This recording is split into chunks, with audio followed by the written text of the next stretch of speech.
Welcome back to the all new video guys. So फिर आज हम देखेंगे एक और नया पेनी स्टॉक। भाई स्टॉक का नाम रहने वाला है Madhav infra project. Okay. Company company का बिजनेस बहुत ही शानदार शानदार तो नहीं बोलेंगे, कॉमन बिजनेस ही है, business of infrastructure development and solar power generation.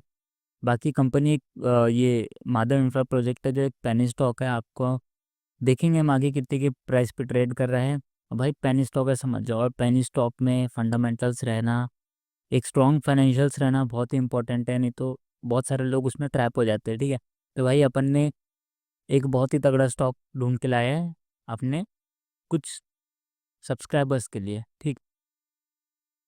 Company के इंफ्रास्ट्रक्चर डेवलपमेंट की तरफ आते हैं। तो कंपनी का growth oriented infrastructure EPC contractor developer specialising in roads industrial projects tunnels वनल्स बनाती है कंपनी। और कंपनी एनर्जी जनरेशन में भी है, सोलर जनरेशन में भी है, हाइड्रो प्रोजेक्ट्स में भी है। मतलब कंपनी बोल सकते हैं भाई एक ऑलराउंडर कंपनी है, हर इंडस्ट्री में काम करती है, जैसे कि इंफ्रास्ट्रक्चर हो गया, सोलर हो गया, एनर्जी हो गया, ये सारी चीज़ें। कंपनी को ऑर्डर बुक की तरफ आते हैं तो Q1 FY 25, मतलब मार्च मार्च 2024 में। Q1 FY 25 ना, हाँ, मार्च 2024 में कंपनी की ऑर्डर बुक भाई 982 करोड़ की थी। तो भाई एक पेनी स्टॉक के लिए एक इतनी बड़ी ऑर्डर बुक रहना बहुत ही बड़ी बात है। और कंपनी कैसा एग्जीक्यूशन कर रहा है, और एक पेनी स्टॉक है, तो भाई इतनी बड़ी ऑर्डर बुक है, वही इसके लिए एक प्लस पॉइंट है। अब इसका मार्केट कैप जानेंगे तो भाई आप शॉक हो जाएंगे कि भाई मार्केट कैप का 4 गुना इसके पास ऑर्डर बुक है। ठीक। और रिसेंटली कंपनी को 264 करोड़ के रेलवे प्रोजेक्ट्स मिले हैं, तो भाई कंपनी अच्छा परफॉर्म कर रही है। तो आ जाओ अब हम देखेंगे आगे कंपनी के मार्केट कैप की तरफ। 460 करोड़ का मार्केट कैप है भाई। और इसका ऑर्डर बुक तो आपको मैंने अभी दिखाई दिया कि 900 करोड़ का ऑर्डर बुक और 260 करोड़ का एक और रिसेंट ऑर्डर। ठीक। कंपनी के नेट मार्जिन की तरफ आती है, नेट मार्जिन भी अच्छी खासी है, 5% की है। स्टॉक का आर ओ सी बहुत ही डिसेंट है। स्टॉक का P 24 पे ट्रेड कर रहा है, तो पी भी ठीक ठाक ही है, कोई ज़्यादा हाई लेवल पे भी नहीं है, कोई ज़्यादा लो साइड भी नहीं है। फिर आते भाई कंपनी के क्वार्टरली रिजल्ट्स की तरफ। सेल्स सेल्स में थोड़ा आपको ऊपर नीचे दिखेगा, क्योंकि पैनी स्टॉक है तो भाई ऑर्डर उतना जल्दी मेंटेन नहीं कर पाती, और एग्जीक्यूशन भी इनका स्लो होता है। तो एक्चुअल में स्मॉल कैप कंपनी है ना, तो टाइम लगता है इनको ऑर्डर एग्जीक्यूशन के लिए भी। फिर आते हैं इसके ऑपरेटिंग प्रॉफिट मार्जिन की तरफ। भाई मार्जिन देखो, 10%, 13%। फिर ये यहाँ पे अचानक से एक डाउनफॉल आ गया, मतलब 7% पे आ गई। फिर जून में अचानक से 23%। तो मार्जिन में इनकी स्टेबल नहीं रहती, छोटी कंपनी तो भाई कुछ भी स्टेबल नहीं रहता है।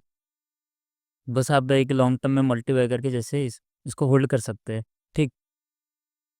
नेट प्रॉफिट की तरफ आते हैं। नेट प्रॉफिट वाइज स्टेबल रहता है इनका, क्योंकि कंपनी पैसा कमाएंगी तो भी टिके रहेंगी मार्केट में। ठीक। अब आते हैं प्रॉफिट एंड लॉस की तरफ। प्रॉफिट तो इनका मेंटेन ही चल रहा है, मतलब स्टेबल ही चल रहा है। और फिर बैलेंस शीट की तरफ आते तो भाई कंपनी पे कर्जा भी ठीक है, जितना रिजर्व में पैसा है तो दोनों चीज़ें बैलेंस करते हुए चल रही है। इतना ज़्यादा कर्जा भी नहीं ले रही कि भाई रिजर्व में उतना पैसे नहीं है, कहाँ से बनेंगे। तो यहाँ पे आप देखोगे, यहाँ पे 52 के आंकड़े दिख रहे हैं आपको, और कर्जा 300 करोड़ का। तो भाई कंपनी दम रखती है कि भाई हम इतना कर्जा ले रहे हैं तो भर भी देंगे। और देखो यहाँ से कर्जा कैसा कम होते हुआ आ रहा है। 300, 233, फिर 182, फिर 130। और यहाँ पे रिजर्व में देखो, रिजर्व में कितनी अचानक से पैसा बढ़ गया। भाई कंपनी धीरे धीरे इम्प्रूव कर रही है। ठीक। और फिर कैश फ्लो की तरफ आते हैं, जो कि नेगेटिव में है, कोई दिक्कत नहीं भाई, आ जाएंगे पॉजिटिव में। तो ये सारा कंपनी के बारे में था। प्रोमोटर होल्डिंग भी अच्छी खासी है। देखो गाइस, पैनी स्टॉक है, ऑपरेटर की नज़रों में कब स्टॉक आ जाए, कब इसमें कुछ ना कुछ हो जाए, कोई भरोसा नहीं है। तो कंपनी फाइनेंशियली बहुत स्ट्रांग है, फंडामेंटल्स भी बहुत अच्छे हैं। और कंपनी को ऑर्डर्स भी बहुत अच्छे मिल रहे हैं, सोलर जनरेशन में भी है, ग्रोथ सेक्टर है। तो आप अपने तरफ से भी रिसर्च करिए, आपको कैसा स्टॉक लगता है ये, आपको ये अपना do your investment wisely in this stock.